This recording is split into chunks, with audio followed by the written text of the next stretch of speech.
The beautiful sound of a V6 engine. Some of the best sounding V6s in the world are actually pretty expensive, unfortunately. But in this video, I'm going to talk you through 5 different V6 cars that you can buy for under £10,000 that still sound great and look great, and they're generally nice cars. How's it going, people? Welcome back to the channel. Yes, the title sells itself. It is V6 engined cars that look good and go good, and most importantly, sound good. Don't forget, I'm in the UK, so prices in other countries may be different, and whenever you buy any second-hand car, maintenance, repairs, insurance, road all the good stuff is important to remember. Let me know in the comments down below what your favourite sounding V6 is in the entire world. I'll let you know mine at the end of the video. Hit the like button as well if you enjoy this kind of video. 1,000 likes and I'll make the same video again at under £5,000, and then maybe in the future I'll do a cheap V10s video instead. Subscribe as well if you're new here. Without further ado, let's get into the video.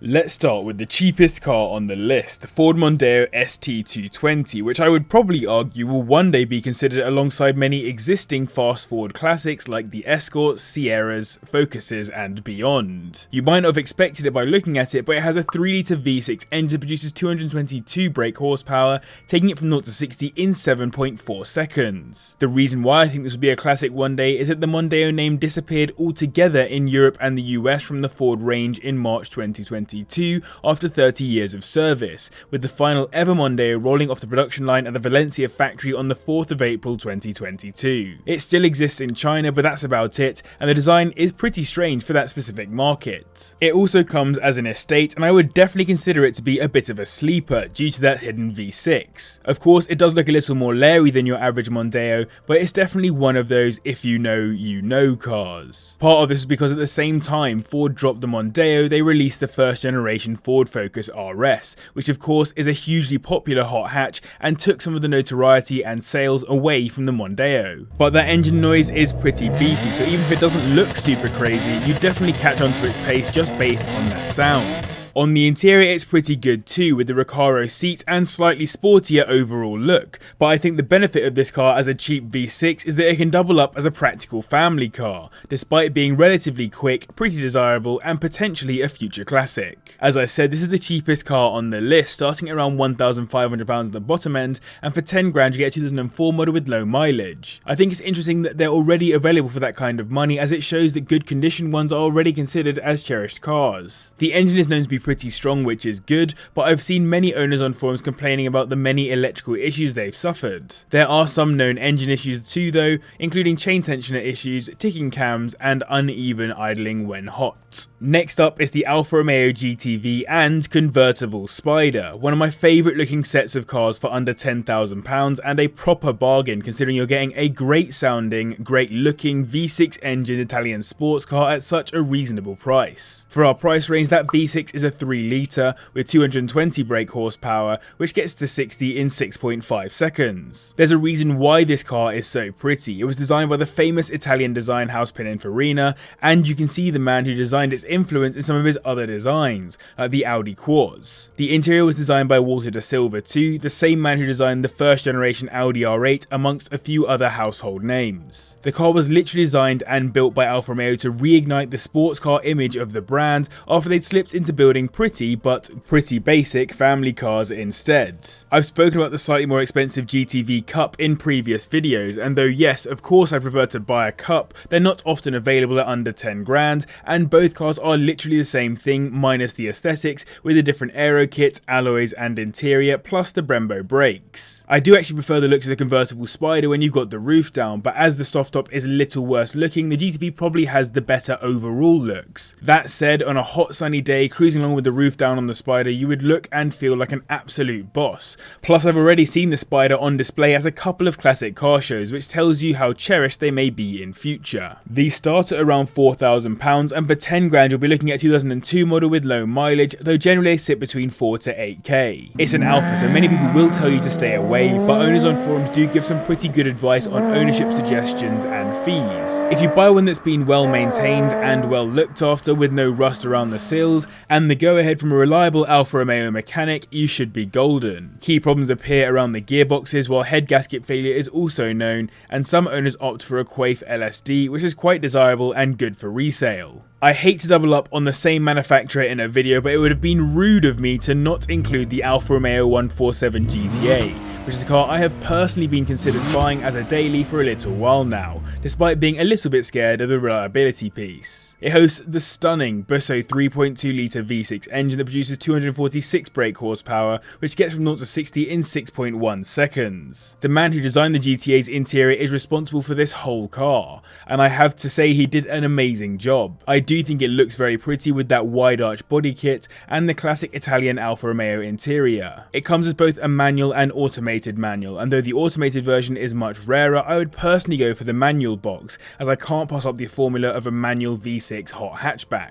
That engine, though cool with an incredible sound, does somewhat impact handling though, and the owners note it's important to make sure you get on with the optional bigger front brakes or else retrofit some, as the stopping power isn't great with all that weight over the front. Similarly, the handling can be a bit sketchy, so many owners go for the Q2 LSD, which helps to get it around corners that little bit better. The car now doesn't look out of place at car shows and is only getting rarer, with just 176 on the roads here in the UK in 2021. I think it's only a matter of time before prices of these start going a lot more mental, as the rubbish ones disappear or get sorted by enthusiasts and the great condition ones get garaged up. Oh, and by the way, weirdly this was Roman Grosjean's first car. What a beast to have as your first car. The cheapest I could find one listed for is £7,500, and for 10k you'll still be looking at around 100,000 miles on the clock. They're not horrendous on reliability, but do need a lot of preventative maintenance to keep them running well, and as I've been after one myself, I've had some advice from owners on what needs to have been done, such as cam belt services with water pumps every 36,000 miles or 3 years. Rust is very rare, but there is a known overheating issue on some models, and as I said, try to get the big brakes and Q2 diff as standard. So I hope you guys are enjoying this video, but we can definitely take this lower. So if you want to see this video again at under £5,000, do hit the like button. 1,000 likes and I'll make that video. And if you're new here, make sure you hit subscribe and go and follow me on Instagram at carswithjb. Just missing out on the top spot, it's the well-loved Nissan 350Z, a properly cool sports car that is becoming increasingly rare year on year as more people turn them into track cars, garage the good ones and crash them. For your money, you'll be getting a 3.5 litre V6 engine that makes 295 brake horsepower, meaning it will go from 0 to 60 in 5.6 seconds. The 350Z shares its lineage with a bunch of incredible and often very expensive Z cars,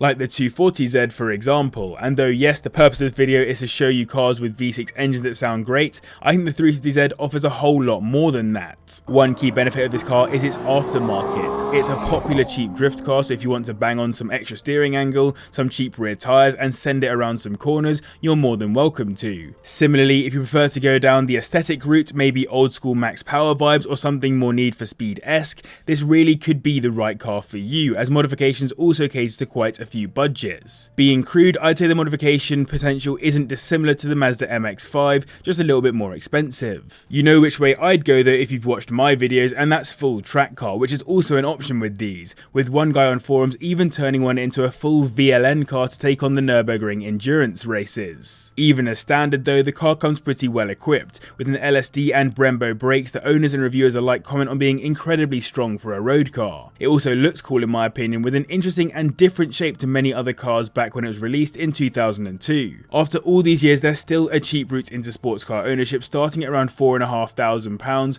with 10 grand getting a 2004 example with around 75,000 miles on the clock. If you want a reliable one, the best years to go for are 2007 and 2008, as Nissan made some upgrades at this time, and you can get them for under £10,000. Other years aren't too bad, but they did have some known problems with the burning of oil, rare synchro issues, and a few build quality failures like window motors. Taking the top spot on this list by virtue of being the quickest car is the Audi S5, which is the middle performance version of one of the best looking Audis of the modern era in my opinion. Even more fun is that 3 litre V6 engine is supercharged, which means it makes 328 brake horsepower and does 0 to 60 in 5.2 seconds, pretty quick. Of course, it's no RS5, but the S5 can't be overlooked as it still offers a properly cool car for the money, and it's good for anyone looking at something a little more reserved than an RS5 with still solid performance. It comes as a sportback, convertible and coupe, but it's the coupe in particular that I think is a great looking offering, and many car design companies that give out awards agreed. However, the coupe only came with the 4.2 litre V8 engine,